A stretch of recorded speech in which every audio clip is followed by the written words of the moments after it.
räägime mõne sõnaga värav 25-st ja universaalsest armastusest. Ma ei tea täpselt, kuidas seda nüüd lühidalt teha, aga teeme proovi. Sellepärast, et värav 25-st võiksin ma tõenäoliselt jääda sulle rääkima tundideks. Värav 25 on Human Designis üks universaalse armastuse väravatest ja kanal 2551 muudab tegelikult südame tervikuks.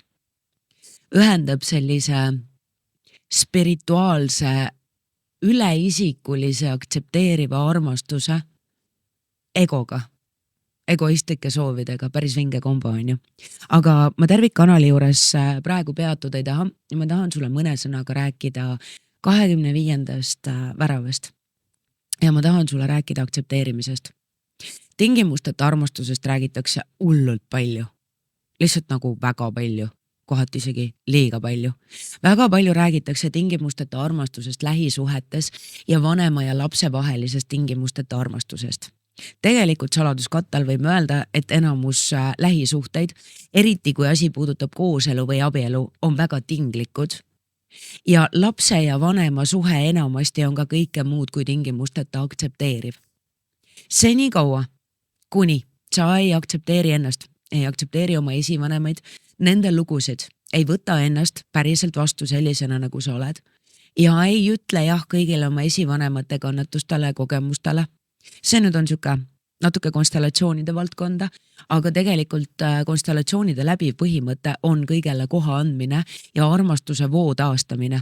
Sama on tegelikult ka 25. värava teekond. Tegelikult arvan, et paljuski, kuna värav 25 on põhjasõlm, siis see on olnud ka põhjus, miks ma olen vist isegi kauem kui Human Designiga tuttav olnud süsteemse pereteraapia lähenemise konstellatsioonidega, miks ma ise olen sellest meetodist nii palju kasu saanud, miks ma olen konstellööriks õppinud ja miks ma täna ka väga paljudele soovitan just seda meetodit, et me ei saa edasi liikuda. Me ei saa päriselt armastada seni, kuni me oleme seotud mineviku lugudega, kuni me ei tee rahu sellega, mis oli enne meid. Me lohistame seda kõike endaga kaasas. Me töötame seda kõike läbi.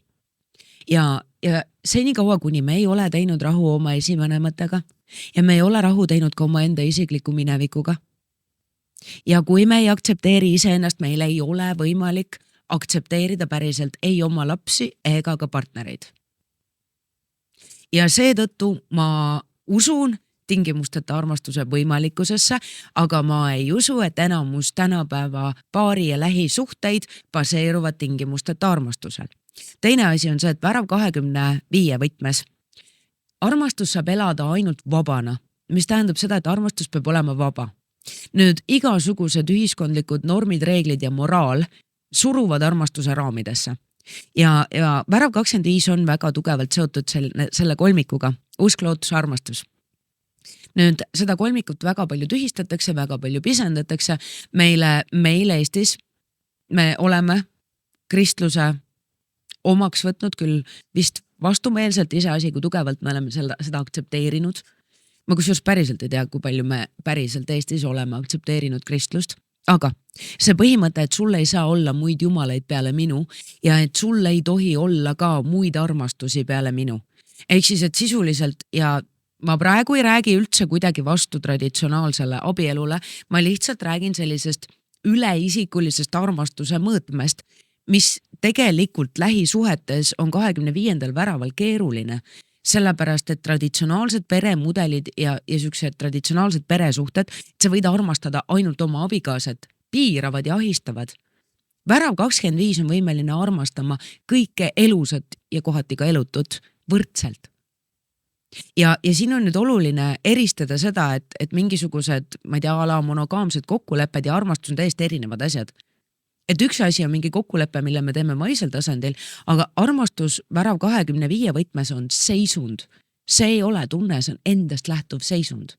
See on eluviis. Jah, armastus on eluviis. Kõlab hästi, on ju. Et värav 25 ja see tõeliselt avatud süda ja värav 25 puhul see armastus ja usk ja usaldus on tohutult suureks jõuks. Ühest küljest värav 25 võib oma süütu ja kõigis ilu ja headust nägeva vaatega tunduda väga naiivse lapselikuna. Noh, et siuke täitsa ullike ja tänapäeva maailmas ja kammoon usub armastusse ja nii edasi, nii edasi. Ma olen seda enda kohta mul palju kuulnud. Ja Värav 25 saab korralikult haiget. Sellepärast, et selleks, et õppida elama avatud südamega, seal ei ole muud viisi.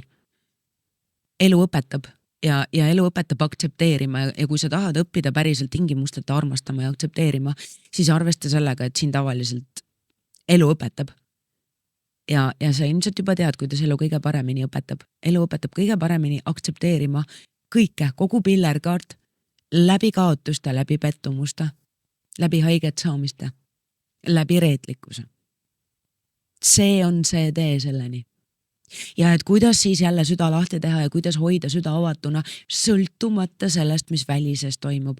Kuidas hoida seda armastust ja kuidas see armastus tuua igasse ruumi. Mida armastus teeks? Mida armastus vastaks? Ma olen nii palju seda endale meelde tuletanud. Ja vahel läheb lappama ja vahel käin mina ka ja ma usun, et sina ka, kui sul on 25 või 51 või tegelikult ka 46, ma olen täiesti kindel, et on kohti, kus sa oled täiesti kalk ja hoolimatu ja su süda on kinni ja sa oled väga isekas ja sa paned ennast kinni maailma ja teiste inimeste nende kannatuste eest. Ja mingites kohtades on see väga okei, sest et sul on vaja võtta aeg ja terveneda. Kui sa oled väga haiget saanud, siis siin väga tihti on aeg kõrvale astuda, tervendada oma haavad ja tulla avatud südamega uuesti lavale, uuesti inimeste keskele. Hirmu ja valu najalt me loome ainult hirmu ja valu. Ja ma tahan, et see jääks sulle kõlama. Hirmule hirmuga vastates ja valule valuga vastates või valule hirmuga vastates või hirmule valuga vastates ei ole võimalik midagi tervendada, midagi muuta. Hirmu skaala teises äärmuses on armastus. Ainus asi, mis tervendab valu, on ka armastus ja hool. Hool, mille taga on armastus. Armastus, mis on väljendatud läbi hoole. Ehk siis, kui sul on valus, armasta rohkem. Kui sul on hirmus, armasta rohkem. Ja üks asi, mida ma tahan sinuga jagada, Värav 25 võtmes.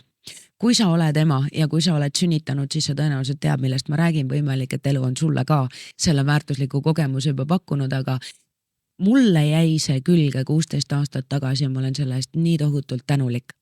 See sünnituseelne, mis iganes see perekool või ettevalmistav koolitus, mingisugune nendest, käisin, jumal seda teab, kui paljudel.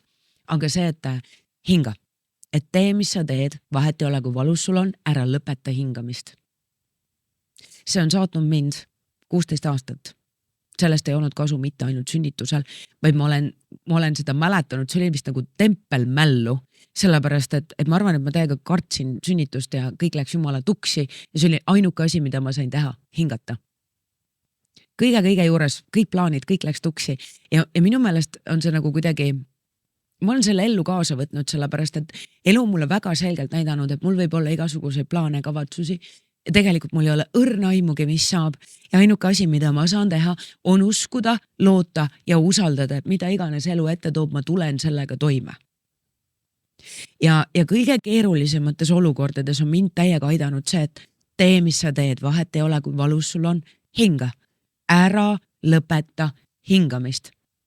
Ja ma tahan seda sulle ka siin toonitada, sellepärast, et Värav 25 puhul, mida pinnapealsemalt sa hingad, mida piiratumalt sa hingad, seda piiratumalt ja pinnapealsemalt sa ka elad. Ja Värav 25 võib täiega karta, et aeg saab otsa. Täiega vaata üle oma suhe ajaga ja kõik muud piirangud, mis su sisemaailmas on ju. Enne kõike need lood, mis piiravad võimalikkust ja võtavad sult ära igasuguse lootuse, usu ja muu hulgas ka armastuse. Ehk siis, et ma ei tea, koos selle inimesega kadus armastus ja et kui ma kaotasin selle, siis peale seda enam ei ole midagi võimalikku. Et täna ei piirasid miski muu peale sinu enda. Päriselt ka, mitte miski muu ei piira sind täna peale sinu enda. Emotsioonid, mida sa kardad kogeda, lood, mida sa endale räägid. Ja see kõik tegelikult talletub keha tasandil ja hingamine on väga heaks peegliks. Igasugused hingamispraktikad, see on muide täiesti jabur, et tänapäeva maailmas kõige lihtsam, kõige loomulikum asi, mida me tegelikult just kui sünnist saati oskame teha või millega üldse see elu algab, see hingetõmme on ju, et me peame täna seda õppima ja me peame seda endale meelde tuletama. Aga tavaliselt, kui on valus või on hirmus, siis meie hingamine muutub hästi pinnapealseks, me sulgeme ennast, me tõmbame täiega kokku. Ja kui sa oled kunagi korralikult haiget saanud, siis sa tead, et kui sa ei hinga, siis see valu muutub talumatuks. Ehk siis seesama põhimõte, et hinga. Hoia teadlikult silm peal sellel, kui palju sa hingad, kui palju sa julged võtta elus ruumi, kui vabalt sa ennast tunned, kui vabalt sa tunned ennast üldse oma kehas.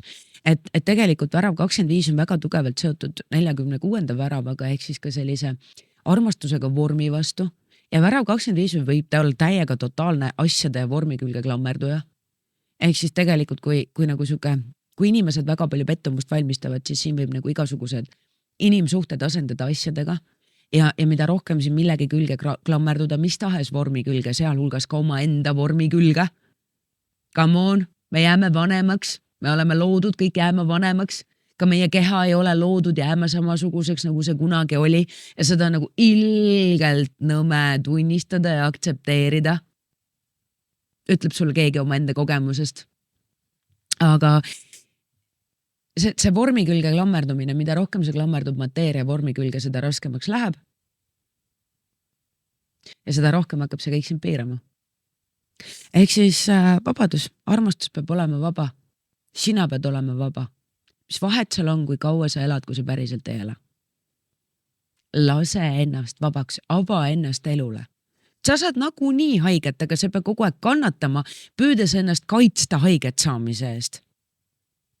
Ela natuke julgemalt. Mulle endale tegelikult tuli täna hommikul meelde. Mulle ikkagi nii meeldib nendel transiitidel silma peal hoida. Nii palju aastaid, aga kuidagi iga kord on nagu täiesti teistmoodi. Aga mul täna hommikul tuli meelde. Mul tulib meelde kõik asjad, mida ma kunagi kaotasin. Muuhulgas ma nägin täna linna peal, siia sõites, oma vana Mini Cooperit, mida ma nagu nii täiega armastasin ja sellest autost lahti laskmine oli nagu põhjustas mulle nii palju kannatusi. Ma vist isegi näitasin oma tollase elukaaslase peal näpuga, et kuule jõu, et tema tahtis, et ma nüüd võtaks praktilisema auto ja nii nõme. Ja nii äge oli nagu näha seda autot mööda sõitmas ja saada aru, et ootaga peale teda oli palju teisi ja ma olen armastanud ka teisi autosid peale seda mul autodega oma suhe. Sellepärast, et mulle täiega meeldib sõita ja liikuda, aga ma olen armastanud ka järgmised autosid, mitte kõiki, aga mõningaid neid ja mu elust on ka lahkunud inimesed, osad ongi nagu surnud ja teised on teistmoodi siis ära läinud mu elust ja osasid neist olen ma väga armastanud, teised on lihtsalt mingit muud moodi minu jaoks olulised olnud. Aga armastus ei kao ei asjadega inimestega. Armastus muudab vormi ja elab alati edasi. Ja alati on võimalik näha seda armastust vastu peegeldumas, kas siis läbi teise inimese silmade või läbi mingisuguse mis tahes teise loomingu vormi, mille iganes. Armastus elab edasi.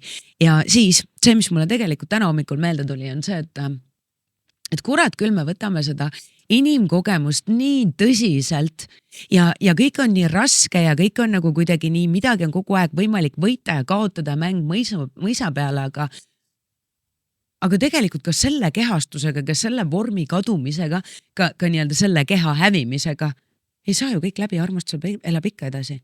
Ja kõik, mis saab loodud armastusega, elab ka edasi siis, kui mind enam siin planeedil pole. Ja see on minu meelest nagu nii hea meeldetuletus. Et palju räägitakse küll, et see siuke spirituaalne pool ja hing on surematu, aga seda tasub endale alatasa meelde ka tuletada. Et sa ei ole ainult mateeria. Jah, sul on see füüsiline keha ja selle eest tuleb hästi hoolt kanda.